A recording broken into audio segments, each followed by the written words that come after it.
सास के दही वड़े। एक मजेदार कहानी।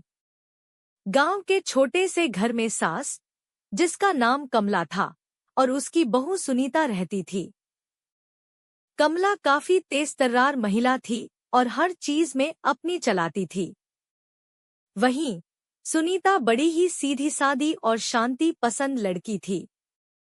शादी के बाद से ही सास बहू के बीच छोटी मोटी खटपट चलती रहती थी, पर दोनों का रिश्ता एक खास घटना के बाद और भी मजेदार हो गया।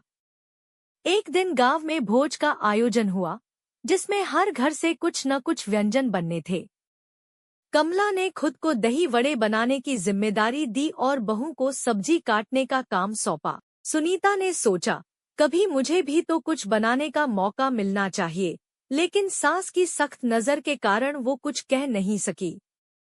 कमला ने बड़े गर्व से दही वड़े बनाए और उन्हें ठंडा होने के लिए रख दिया। उसी समय गांव के नेताजी का फोन आया, जो खास मेहमान थे। कमला उन्हें लेने चली गई और सुनीता को घर का ध्यान रखने को कहा। मौका मिलते ही सुनीता ने सोचा, चलो एक बार दही वड़े चखकर देखती हूँ। उसने एक वड़ा लिया और फिर दूसरा और तीसरा। देखते देखते सारे वड़े खा गई। अब सुनीता को चिंता होने लगी कि जब सास वापस आएगी तो क्या होगा। तभी उसे एक तरकीब सूझी।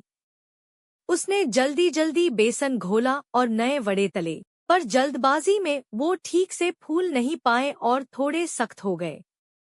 सुनीता ने सोचा, अब जो होगा देखा जाएगा। थोड़ी देर बाद कमला लौटी। उसने वड़ों को देखा और तुरंत चख लिया। वड़े सख्त थे और स्वाद में भी कुछ खास नहीं थे। कमला गुस्से से लाल हो गई और बोली, ये वड़े किसने बनाए? ये तो मेरे हाथ के वड़े नहीं लगते। सुनीता ने धीरे से कहा, मांगजी, मैंने ही बनाए थे। सोचा कि आपको आराम दूं। कमला की आंखों में अचानक चमक आ गई। उसने सोचा, बहू ने पहली बार कुछ बनाया है। अगर इसे डांटा तो ये फिर कभी कुछ नहीं बनाएगी। उसने मुस्कुराते हुए कहा, अरे वाह, वड़े तो बड़े अच्छे बने हैं। अगली बार और अच्छा कर लेना। इस तरह सास और बहू के बीच की छोटी सी खटपट एक मजेदार मोड़ पर खत्म हुई और दोनों में समझदारी और प्यार बढ़ गया।